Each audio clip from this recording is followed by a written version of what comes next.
Hanya kalau ada orang dalam tokonya dipasangin barang yang sudah dibeli tidak boleh dikembalikan. Ini bisa Pak ya, bisa menjadi akad yang tidak sah karena tidak ada unsur khiyar di situ. Dan dengan adanya aturan itu Pak, makanya hadirin bisa jadi nanti masuk unsur penipuan. Kalau dalam Islam khiyar itu ada. Nah, apa saja khiyar itu hadirin? Begini Pak, akad khiyar yang pertama hadirin adalah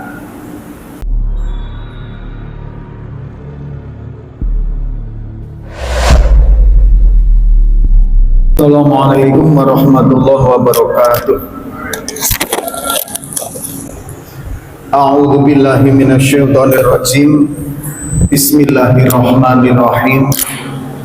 Alhamdulillahi rabbil alamin. Nahmaduhu wa nasta'inuhu wa nastaghfiruh. Wa na'udzu billahi min syururi anfusina wa min sayyi'ati man yahdihillahu fala mudilla lahu wa man yudlil fala hadiya lahu. Shalli wa sallim ala sayyidina Muhammad wa ala alihi wa ashabihi wa man tabi'ahum bi ihsanin ila yaumil qiyamah, amma ba'd. Yang kami muliakan para alim, para ulama, para kiai, para ustadz, para guru-guru kita semua. Yang kami hormati ketua pengurus beserta dengan kepengurusannya, dan yang kami hormati Bapak Ibu semua yang alhamdulillah istiqomah hadir dalam majelis taklim kita. Hadirin yang dirahmati oleh Allah Subhanahu wa taala, marilah kita bersyukur kepada Allah Subhanahu wa taala atas segala nikmat, rahmat, hidayah yang Allah Subhanahu wa taala berikan kepada kita. Untuk itu marilah kita memuji kepadanya dengan mengucapkan Alhamdulillahi Rabbil Alamin. Salam dan salawat mari kita haturkan kepada junjungan kita Nabi Agung Muhammad Sallallahu Alaihi Wasallam. Allahumma sholli ala Sayyidina Muhammad wa ala ali Sayyidina Muhammad. Hadirin yang dirahmati oleh Allah, dalam sebuah hadis Rasulullah Sallallahu Alaihi Wasallam memberitahukan kepada kita bahwa dari sekian banyak jalan atau jalur rezeki, 90% keberkahan dan 90% rezeki itu dibagikan oleh Allah Subhanahu wa taala. Bahkan kemudian ekonomi itu berjalan ada dalam perdagangan. Maka hadirin, di samping kita wajib mengetahui ilmu tentang ubudiyah, ibadah, maka seharusnya kita juga wajib mengetahui ilmu berkaitan dengan perdagangan. Karena dalam kehidupan sehari-hari kita tidak bisa lepas dari kehidupan atau dari dunia perdagangan. Nah hadirin yang dirahmati Allah, maka perlu sekali kita mengetahui ilmu fikih tentang perdagangan sehingga nanti perdagangan yang dikehendaki oleh syariat agama Islam itu bisa kita amalkan. Hadirin yang dirahmati oleh Allah, makanya memang benar bahwa sholat kita harus benar, kemudian wudhu kita harus benar, bahkan zikir-zikir sunnah kita juga harus berbasiskan dalil hadis, ya kan? Dan lain sebagainya lah. Namun hadirin, jangan kemudian disepelekan tentang dunia perdagangan ini Pak, tentang ilmu dunia perdagangan. Karena hadirin, seseorang nanti bisa jatuh ke dalam akad-akad riba karena ketidaktahuan dalam akad-akad perdagangan tersebut. Nah, termasuk akad-akad itu adalah nanti kirot, hutang piutang dan lain sebagainya. hutang piutang yang menarik kemanfaatan kulu kordin jaronafan fawala, punya seperti itu. Ini contoh Pak, setiap akad hutang piutang yang menarik kemanfaatan itu termasuk riba. Nah kadang kita ini hadirin, akad-akad yang kita anggap remeh, akad kecil, ada unsur guyon, kadang masuk akad riba tapi kita tidak sadari. Contoh misalkan begini Pak, saya sama Pak Ustadz Azman misalkan begitu ya, kemudian suatu saat salah satu di antara kami itu ingin meminjam duit misalkan. Nah kemudian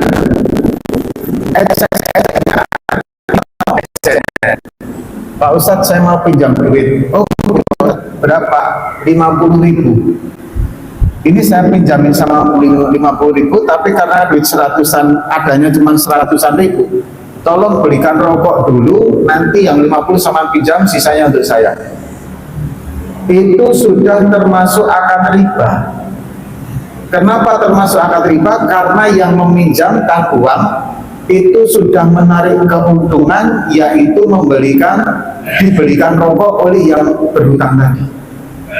Atau sepasang suami istri misalnya begini, istri atau suami kadang bilang begini, Dek, pinjamin abang dulu deh duit deh. Berapa bang? Ya ada berapa aja lah, 60.000 atau 70.000 nih bang, aku pinjamin tapi belikan mas sapu dulu kan bang. Ah gitu Pak ya misalkan. Nah itu kan remeh sepertinya Pak, tapi itu riba. Nah kenapa ini kadang terjadi? Atau misalkan seorang suami begini, bang, adik mau beli bedak nih bang, kurang. Padahal bedak itu sebenarnya nafkah bagi seorang suami kan gitu Pak, dari seorang suami untuk istri. Tapi kadang karena ketidakmampuan suami membelikan, istrinya itu kadang pinjam duit. Bang, adik mau beli baju lah misalkan, kurang, pinjam dulu dong. Aku pinjamin tapi pijitin dulu ya kan gitu Pak ya. Kemudian istrinya pijitin, riba Pak. Apa nggak luar biasa? Nah ini terjadi karena ketidaktahuan kita, makanya nanti kita pelajari betul-betul bagaimana sistem perdagangan di dalam Islam. Nah, yang kemarin sudah kita bahas hadirin, bahwasanya rukun-rukun dalam akad jual beli itu yang pertama dua orang yang berakad, syarat-syarat dua orang yang berakad sudah kita pelajari. Yang kedua hadirin adalah mahkut alaih, yaitu barang yang diperdagangkan. Yang berikutnya saat ini Bapak, itu memang harus wujud, kemudian bisa diserah terimakan, jelas, nggak ada unsur gharar, penipuan, nggak ada unsur untung-untungan, maisir. Maka kalau ada unsur maisir dan unsur gharar, penipuan, ini akadnya batal Pak, tidak sah. Tidak cuma rusak, batal. Contoh misalkan begini, ini yang sering terjadi Pak. Kita ini mempunyai pokok mangga. Karena pokok mangga ini berebut orang para pedagang mendapatkan barang dagangan, alhasil akhirnya kemudian masih mentah di pohon, sudah dibeli Pak. Istilahnya ditebas. Nah ini hadirin yang dirahmati Allah, ini tidak sah Pak akad jual belinya. Kenapa? Karena barangnya belum jelas. Kecuali ada apa ya Pak ya, utak-atik akad. Nah kalau sudah utak-atik akad sudah beda lagi Pak. Contoh misalnya begini, Pak, saya beli mangga ini, yang pertama nih dulu Pak, yang sah itu apabila Pak saya beli mangga ini, tapi mangganya memang sudah matang, langsung mau saya petik Pak. Nah itu boleh Pak, yang seperti itu boleh. Atau dia belinya begini, Pak mangga ini kan masih hijau, iya, saya beli sekarang, tapi saya petik 30 hari, saya tambahin ongkos untuk pemeliharaan selama 30 hari. Itu beda lagi Pak. Tapi kalau Bapak tebas, udah Pak saya tebas saja Pak ini, Berapa harganya? Nanti saya petik ketika sudah matang. Oh, itu nggak boleh Pak, nggak sah. Karena belum jelas barangnya, dan ada unsur maisir. Bahkan akad yang kedua tadi, yang dia beli murah, itu kemudian biayanya untuk pemeliharaannya itu pun masih sah akadnya, karena tetap masih ada unsur masih ada. Tentangnya gharar jelas. Nah hadirin yang dirahmati oleh Allah, kemudian yang kedua, yang ketiga, rukun yang ketiga adalah ijab kabul. Nah, ijab kabul ini disyaratkan antara pembeli dan penjual menjumpai, berada dalam satu tempat, akadnya terjadi betul Pak. Nah sekarang ketika e-commerce berjalan, kemudian transaksi digital juga sudah mulai berjalan saat ini, otomatis kalau harus antara pembeli dan penjual berhadapan muka dalam satu majelis, akan terjadi beberapa akad yang tidak sah Pak. Karena perkembangan zaman memang seperti ini. Nah, menurut fatwa dari majelis ulama dan kemudian fatwa ulama-ulama kontemporer, yang dimaksud dengan akad satu tempat dalam majelis ini bisa dimaknai juga dalam satu komunikasi.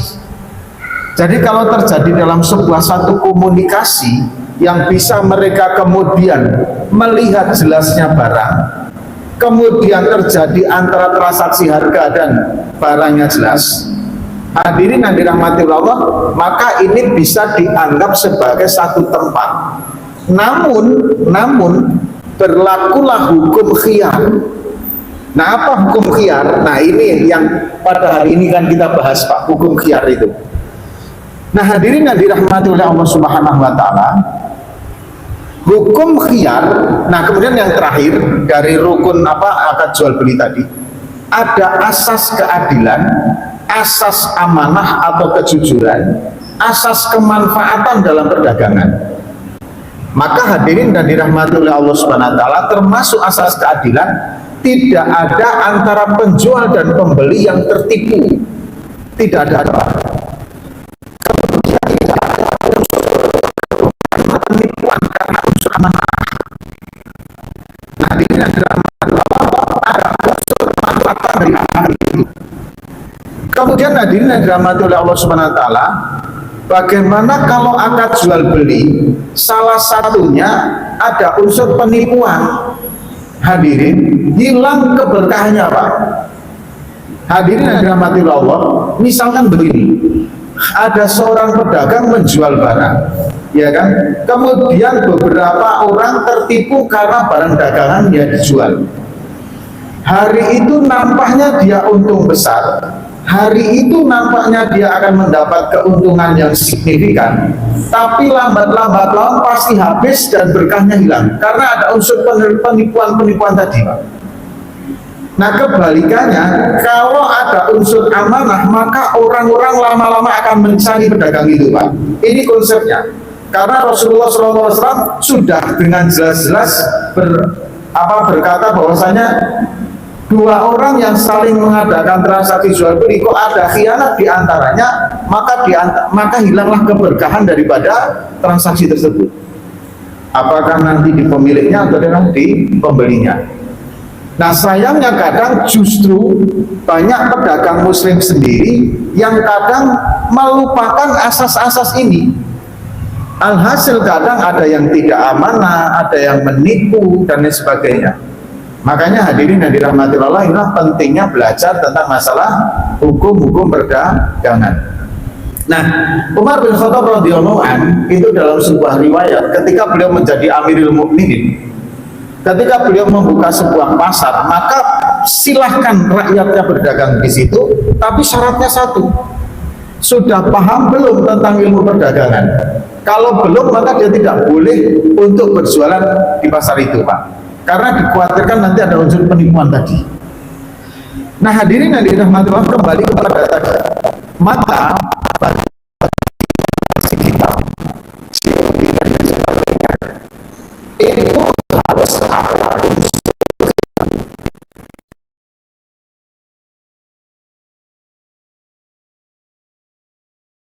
apa ya, hak masing-masing daripada pembeli dan penjual untuk meneruskan akad atau untuk membatalkan akad. Itu khiyar. Dan dalam Islam ada khiyar itu, Pak. Makanya kalau ada orang dalam tokonya dipasangin barang yang sudah dibeli tidak boleh dikembalikan, ini bisa Pak ya, bisa menjadi akad yang tidak sah karena tidak ada unsur khiyar di situ. Dan dengan adanya aturan itu, Pak, makanya hadirin bisa jadi nanti masuk unsur penipuan. Kalau dalam Islam khiyar itu ada. Nah, apa saja khiyar itu, hadirin? Begini, Pak, akad khiyar ini terjadi dalam akad jual beli, seperti akad salam, akad jual beli, termasuk juga akad itu termasuk khiyar. Tapi kalau hibah sedekah nggak ada khiyar, Pak. Nah, kalau hibah nanti ada khiyar, repot, Pak. Begitu sudah dikasih kemudian dikembalikan lagi ada repot, ya kan? Hibah, sedekah, wakaf itu tidak ada khiyar. Yang khiyar itu ada cuma dijual beli. Nah, jenis-jenis khiyar itu apa saja?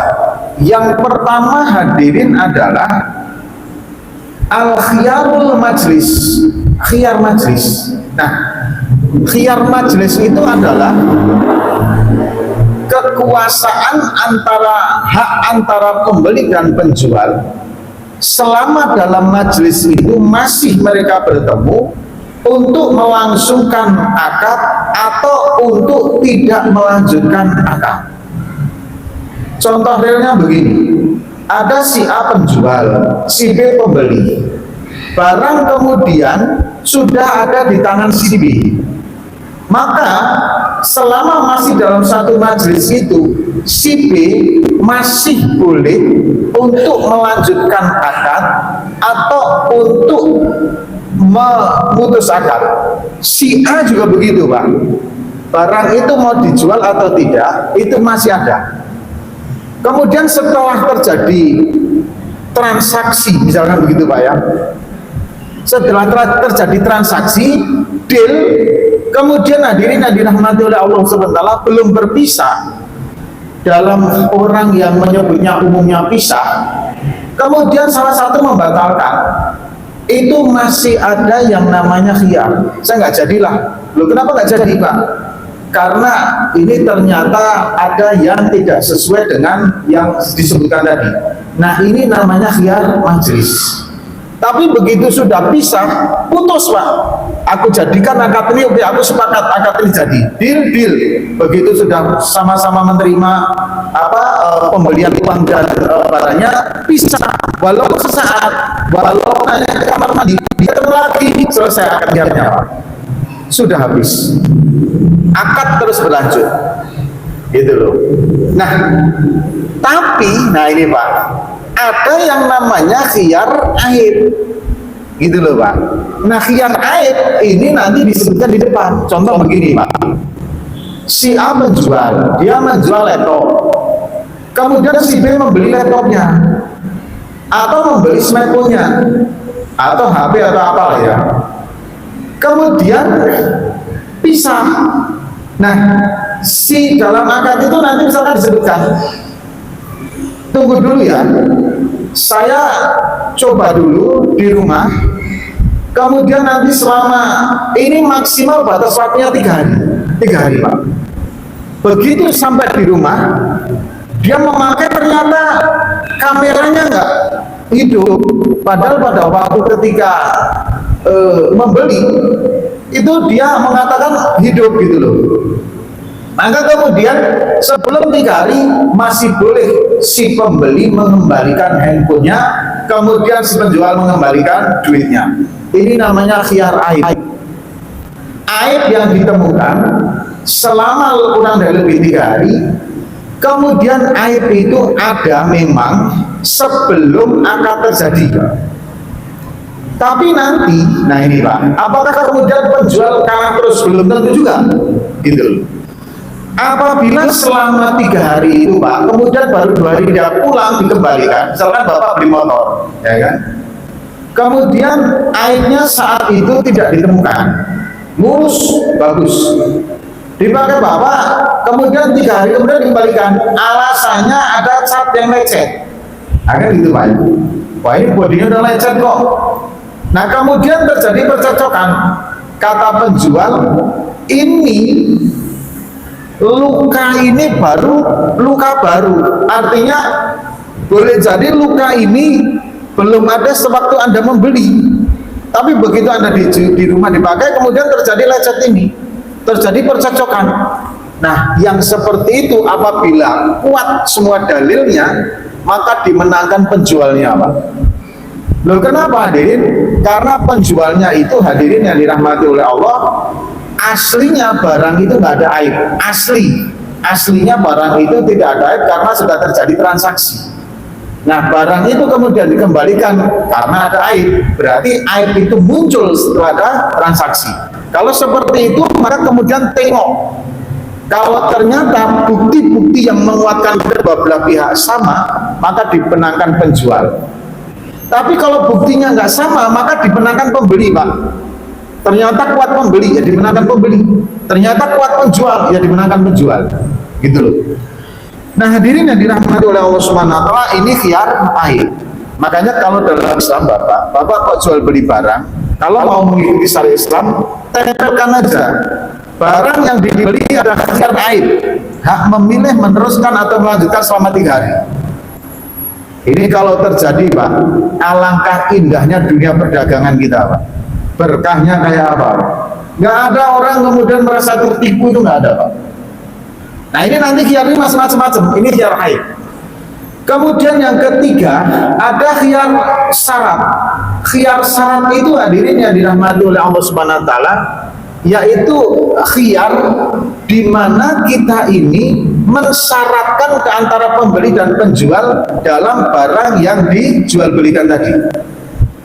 Contoh misalkan begini, bahkan mohon maaf Pak, Bapak membeli rumah, kemudian setelah dihuni beberapa hari, 1, 2, sampai 3 hari, ternyata ada hantunya, maka rumah itu boleh dikembalikan Pak. Wah ini rumahnya berhantu, saya terganggu, saya kembalikan. Atau misalkan Bapak membeli rumah, tadinya orang itu nggak ngomong, atau kemudian sepakati bagus, airnya bagus, ini tadi dia transaksi, ternyata selama dari nanti dunia air kuning, maka itu masih ada khiyar. Jika dikembalikan, pembeli mengembalikan semuanya Pak. Nah ini hadirin yang dirahmati Allah berkaitan dengan khiyar syarat. Jadi ada hal yang disyaratkan di dalam barang ataupun di dalam sistem akad jual beli tadi. Ini boleh Pak. Jika begini maka akan kami batalkan, kata pembeli. Oke, si penjual juga begitu. Jika aku menemukan uang ini kok palsu, maka aku kembalikan, kamu ganti. Terjadi jadi antara penjual pembeli benar-benar tidak ada dirugikan. Setelah transaksi ternyata ditemukan uang palsu, maka selama 3 hari si penjual boleh komplain. Syarat kemarin bahwasanya tidak ada uang palsu, ternyata ada uang palsunya, maka kemudian pembeli menggantinya. Nah ini hadirin namanya khiyar syarat.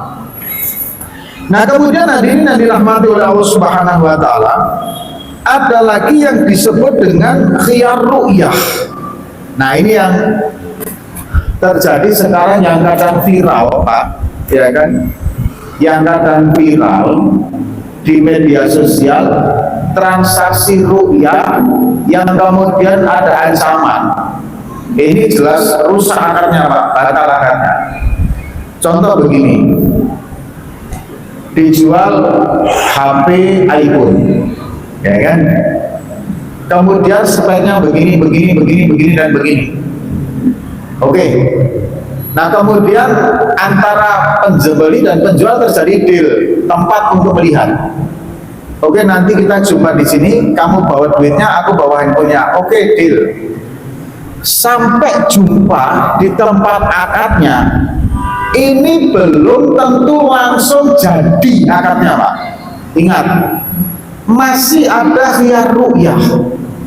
Kalau dalam fikih lama, fikih tradisional, fikih turus, khiyar itu khiyar ru'yah nggak ada Pak. Karena orang-orangnya zaman dulu jujur dalam berlaku. Makanya khiyar itu cuma ada 3. Khiyar manis, khiyar air, khiyar saras. Masih gitu, Pak. Nah, zaman sekarang karena banyak perkara-perkara yang terjadi unsur penipuan, maka muncul khiyar ru'yah.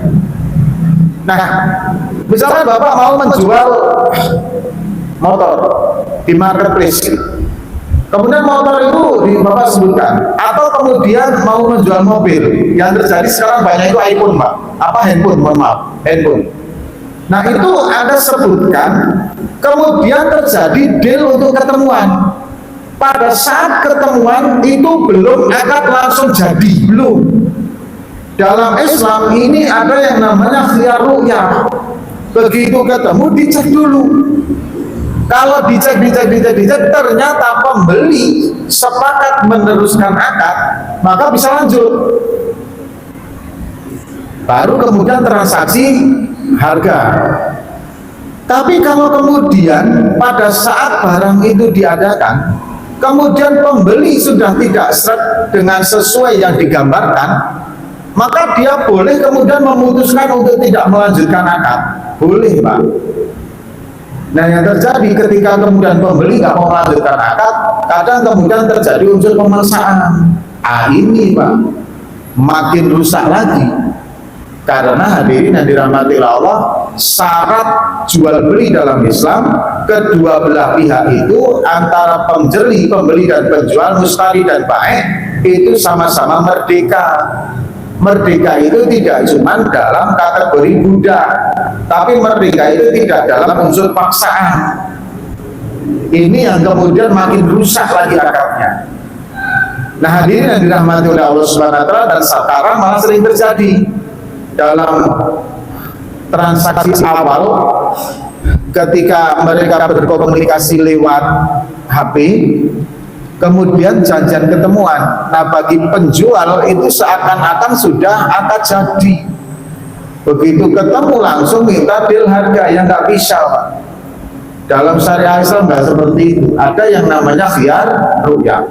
Bapak mau membeli motor, lihat di marketplace, tengok, kemudian begitu tengok nggak cocok, Anda boleh kemudian tidak meneruskan akad. Bukan berarti ketika Anda melihat langsung jadi akadnya, enggak, Pak. Nah, prinsip-prinsip perdagangan ini yang memang harus ditekankan. Sayangnya justru kadang prinsip-prinsip perdagangan ini dipakai oleh non-muslim. Akhirnya mereka mendapatkan kepercayaan transaksi dari orang-orang Islam. Kemudian hadirin, yang selanjutnya adalah ada khiyar ta'yin. Nah, ini, Pak, khiyar ta'yin itu adalah khiyar untuk menentukan pilihan. Contoh misalkan hadirin yang dirahmati oleh Allah, Bapak membeli sarung. Nah, kemudian hadirin, sarung motifnya batik. Nah, setelah Anda kemudian ingin menyepakati, ingin ketemulah dengan penjualnya. Misalkan kita sistemnya baik komunikasi. Setelah ketemu, maka Anda boleh memilih mana yang Anda sukai, apakah yang ini, ataukah yang ini, atau yang ini. Itu namanya khiyar ta'yin. Kalau misalkan Anda ternyata ini dalam satu majelis transaksi itu bisa terjadi bermacam-macam khiyar, Pak. Artinya kesepakatan deal dalam sebuah ajab kabul transaksi itu tidak mutlak langsung jadi, tapi ada kesempatan untuk membatalkan atau meneruskan akad. Kurang lebih begitu. Pada saat ketika barang datang, maka Anda boleh kemudian memilih. Ini namanya khiyar. Setelah memilih, ternyata Anda menjumpai barang itu ada saja. Kemudian akan jadi majelis. Atau kemudian setelah Anda jadi, selang 1-2 hari ditemukanlah cacat barang itu. Nah, ini namanya khiyar aib. Tapi sebelum itu, misalkan Bapak dengan pembeli, dengan penjualnya ngomong, misalkan kita sebagai pembeli, ini nanti kalau ada apa-apa tolong ya, kita bisa meneruskan atau menggugurkan. Oh iya Pak, silakan. Ini namanya khiyar syarat. Nah, jadi ada berbagai macam khiyar di dalam aspek jual beli Islam. Nah, hadirin yang dirahmati oleh Allah, kalau misalkan dalam, nah ini Pak, yang unboxing itu, begini Pak. Misalkan Bapak membeli yang via online, kan itu Pak ya. Kemudian di situ barang bisa dikembalikan jika tidak sesuai dengan pesanan. Tapi bawahnya, namun jika kemasan sudah dibuka, barang tidak bisa dikembalikan. Wah, ini penipuan Pak. Yang model kayak gini, ini nggak bisa diteruskan. Jadi kalau kita ini memang betul-betul mau memberlakukan akad jual beli, insya Allah nggak tertipu. Tapi sayangnya kita trader. Kalau ini kan jelas penipuan Pak. Macam kayak membeli kucing dalam karung. Barang yang sudah sampai, nanti jika tidak sesuai dengan yang dipesan, barang boleh dikembalikan. Tapi kalau sampai kemasannya rusak, maka barang tidak bisa dikembalikan. Nah, kalau ini kan kasar Pak. Untuk mengetahui yang di dalam, otomatis kan merusak kemasan. Nah, ini penipuan yang seperti ini tidak boleh Anda lanjutkan. Gitu loh Pak. Kalau dilanjutkan terjadi, kalau sudah sampai ya sudah Pak.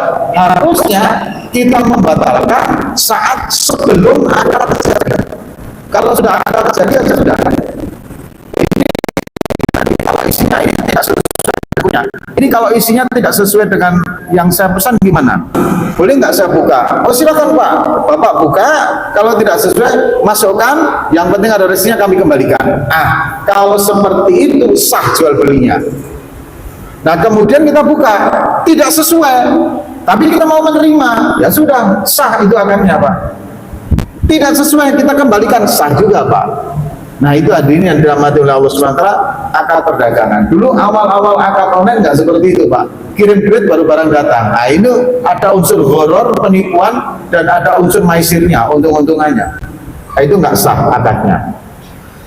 Nah kemudian hadirin, ada akad ru'yah. Kita melihat, kemudian mau meneruskan atau tidak, masuk akad khiyar majlis. Ada kemudian khiyar ta'yin, menentukan. Sekarang ada lagi khiyar Pak, ini tambahan ini, karena terjadi, ingat, bahwa yang perlu dipahami, klausul awal itu adalah akad jual beli, jangan sampai ada pihak yang merasa dirugikan atau ditipu. Maka zaman sekarang ketika ada barang yang dijual dengan keuntungan yang tidak sewajarnya, ini muncul khiyar Pak sekarang. Nah saya belum paham ini apakah berdasarkan fatwa ulama kontemporer, kitabnya sebelah mana saya belum paham, tapi saya sudah mendengar adanya khiyar ini. Nah nanti insya Allah kami Pak ya, kami carikan dalilnya. Kami baru mendapatkan informasi tentang adanya khiyar yang ini, yaitu khiyar ghoben, ghoin ba'nun ghoben. Khiyar ghoben itu begini Pak. Misalkan Bapak membeli barang dari saya, Pak Ustaz saya mau beli gonggong. Oh iya Pak, Pak, gonggong sekarang sedang susah Pak. Ini sekarang harganya 150.000 Pak gonggongnya. Kemudian karena Bapak merasa bahwa gonggong ini sedang susah, Anda rela membelilah gonggong itu 150.000. Ternyata harga pasar umum sekarang cuma 30.000. Saya mengambil keuntungan sekian kali lipat. Maka Anda bisa mengkomplain dan mengembalikan, saya batalkan ini Pak Ustadz. Kenapa? Pak Ustadz kurang ajar kok jual belinya kok. Masa umumnya harga 30.000 dengan saya 150.000. Itu namanya khiyar ghoben. Bisa dibatalkan oleh pembeli. Nah ini hadirin yang dirahmati oleh Allah, yang terjadi sekarang pasti berantem itu Pak. Apalagi kalau jual rumah. Saya jual rumah misalkan atau jual tanah, harga pasaran di situ kira-kira 100 sampai 120 juta misalkan begitu. Nah kemudian saya jual 200 juta, 2 kali lipat. Kemudian terjadi transaksi deal dan harga 200 juta itu memang nggak wajar gitu loh Pak. Setelah Bapak membeli tanah itu, kemudian Anda tengok harga kanan kiri, aduh Pak, mohon maaf Bapak terlalu mahal, ini pasaran umum cuma 100 juta Pak, Anda mahal belinya sampai 200 juta, maka Anda boleh mengembalikan. Tapi itu berdasarkan set fakta nanti. Kalau misalkan penjualnya bilang, Pak, Bapak kemahalanku, ya nggak bisa Pak, itu sudah secara umum harga pasar. Enggak, saya sudah tanya ke sana kemari, murah kok Pak, harga tanah sekitar itu. Ayo cek bareng-bareng. Nah kalau ternyata cek bareng-bareng, umumnya memang 200, misalkan 180 sampai 200 juta, menang penjualnya Pak, Bapak kalah. Loh kenapa bisa begitu? Karena saat ini kadang Pak, kita ini kalau sudah membeli barang apa saja, itu yang murah nanti berdagangan Pak, gitu loh. Apakah barang itu murah atau perkataan kawan-kawan kita sendiri yang manas-manasin kita bahwa alam bisawab gitu loh. Contoh misalkan begini, Bapak beli motor second, ya kan, 9 juta. Setelah dibeli 9 juta, kemudian Bapak bawa, ketemu kawan-kawan, oh iya motor baru ya, iya, berapa harganya 9 juta, kemahalan, kemarin yang kayak gini cuma 5 juta. Ungkapan seperti itu sudah lazim Pak. Kemarin kawan saya 6 juta, lebih bagus dari ini. Ada lagi, oh ya kawan sama 3 juta, ada yang gitu Pak. Itu kadang orang ngomong kayak gitu cuma manas-manasin aja Pak kadang. Nah ya itu jangan langsung dipercaya juga Bapak. Wah kalau begitu kemahalan saya kembalikan, nggak begitu juga. Apalagi beli tanah. Kalau beli tanah dalam suatu daerah, ditanya berapa ini harganya? Harganya 100 juta. Depan rumah itu Pak, depan rumah Bapak. Ini tanya ini kemarin ditawarkan 50 juta, nggak ada yang beli Pak. Sampai sekarang kemahalan ini. Bapak jangan kemudian langsung panas. Waduh ini kembalikan aja, jangan. Cek dulu. Begitu dicek, enggak Pak, kami nawarin 120 juta kok. Kadang begitu kan, biasa Pak namanya makelarnya gitu kan. Makelar broker itu Masya Allah. Kadang, nah ini untuk teman-teman yang menggeluti perdagangan di makelar ya, nggak usah kemudian ada unsur penipuan. Ada pokok dijual kayu. Bos mau beli nggak bos ini? Kami jual cuma 5 jutaan ini, satu pokok. Murah ini bos. Kemarin ada yang nawar, padahal nggak ada yang nawar juga. Habis itu kemudian selama 5 hari nggak ada, telepon lagi. Gimana nih bos? Ada barusan ini orang datang. Saya nggak berikan ke orang lain ini. Kalau situ yang mau demi persahabatan kita, demi keluar, bla bla bla bla bla. Padahal lah orang bicaranya gitu Pak. Padahal nggak ada juga yang nawar gitu loh Pak. Nah itu sudah ada unsur penipuan, horor di situ.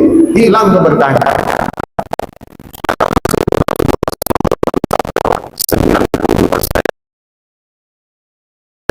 Jika angkanya 10 ya, rezeki pun berkahnya di perdagangan, tapi kenapa banyak orang dalam perdagangan kemudian terjadi yang berkah? Karena unsur penipuannya, kejujuran, keadilannya, dan unsur banyak yang merugikan masih terjadi. Nah ini yang bahaya. Ada orang jual sapi, biar nampak gemuk, 2 hari susunya nggak diperah. Ya kan nampak gemuk Pak. Begitu dibeli sampai di rumah diperah sapinya, diperah susunya, dari kempes lagi Pak, dari kurus lagi. Itu sudah boror. Ada lagi sapi yang dikombor Pak. Jadi sebelum dijual itu dikasih makan di luar batasnya Pak. Alhasil begitu ditimbang berat betul Pak. Nah ini hadirin yang dirahmati Allah, itu masuk kategori-kategori unsur penipuan. Ada lagi beli kopi Pak, biji kopi. Ini bagi yang suka membeli kopi. Kadang dalam satu karung kopi, apalagi kopi kalau lagi mahal Pak, dimasukkan juga beberapa barang yang sekiranya barang itu nanti menjadi harga kopi. Yang pertama kadang dicampur dengan kopi yang masih basah. Kemudian yang kedua kadar airnya masih tinggi. Ketiga kadang dimasukin kulit kopi juga Pak. Satu karung kulit kopi dimasukkan setengah kilo atau 1 kilo itu nggak nampak Pak. Kadang dimasukkan debu juga Pak. Kalau nggak debu kerikil kecil-kecil Pak. Itu kalau cuma 1/4 jam, 1/4 kilo sampai setengah kilo nggak nampak Pak. Nah, ini adalah unsur penipuan yang seperti ini, maka bisa hilang berkahnya daripada unsur penipuan. Nah, kemudian hadirin yang dirahmati Allah, ada yang bertanya bagaimana kalau transaksi tanah. Jadi begini Pak, apabila ada penawaran dalam media-media sosial, kemudian Anda ngecek tanah, maka ketika melihat dan ngecek, itu namanya khiyatur ru'yah, yaitu khiyar untuk memilih, untuk melihat dulu Pak. Kemudian masuklah khiyar majelis, ada apakah Anda mau meneruskan atau tidak meneruskan. Tapi kemudian ternyata tanahnya banyak, maka ada khiyar ta'yin, memilih dulu. Setelah memilih, khiyar ru'yah sudah, dalam khiyar ru'yah itu sudah ada, boleh Anda meneruskan atau melanjutkan atau memutuskan. Begitu Anda melihat kenyataannya, waduh, ini ternyata nggak sesuai nih dengan apa yang Anda sebutkan di media sosial, mohon maaf, saya nggak akan melanjutkan. Itu namanya khiyar ru'yah, boleh Pak. Kemudian setelah ngecek ternyata ada beberapa banyak tanah kaplingannya, Anda memilih. Sebagai pembeli Anda memilih. Nah, memilih itu namanya khiyar ta'yin. Setelah memilih Anda transaksi di situ, namanya khiyar majelis. Apakah Anda meneruskan atau tidak? Saya nggak akan meneruskan, ternyata nggak jadi, harganya nggak deal. Ya sudah Pak, berarti Anda boleh memutuskan. Nah, kemudian setelah terjadi akad bayar, ternyata ada uang palsunya, penjual berhak untuk mengembalikan itu. Ini namanya khiyar aib, karena disinyalir ada penipuan di situ. Kemudian ternyata setelah diganti, maka bisa dilanjutkan. Nah, setelah dilanjutkan, maka terjadilah akad tersebut sah, karena sudah berbagai macam adanya khiyar-khiyar tadi.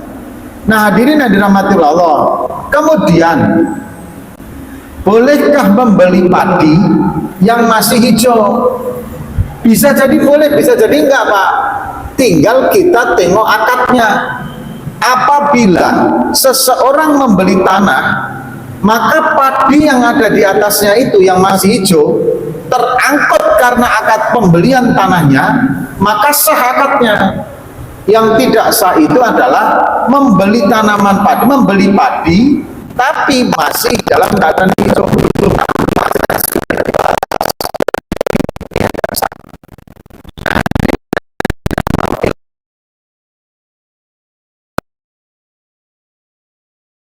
Jual beli dalam Islam memang betul-betul akad yang berasaskan nilai kemanfaatan, nilai keadilan, dan nilai keamanahan, nilai kejujuran. Ingat hadirin yang dirahmati oleh Allah Subhanahu wa taala, akad jual beli bukanlah akad tipu menipu, tapi akad jual beli adalah akad asas kemanfaatan yang saling bisa merasakan keuntungan kedua belah pihak. Semoga Allah merahmati kita, membimbing kita, dan memberikan kepada kita semua hadirin yang dirahmati Allah pemahaman ilmu agama ke depannya. Amin amin ya rabbal alamin. Kita tutup dengan doa tutup majlis. Subhanakallahumma wa bihamdika asyhadu an la ilaha illa anta astaghfiruka wa atubu ilaik. Assalamualaikum warahmatullahi wabarakatuh.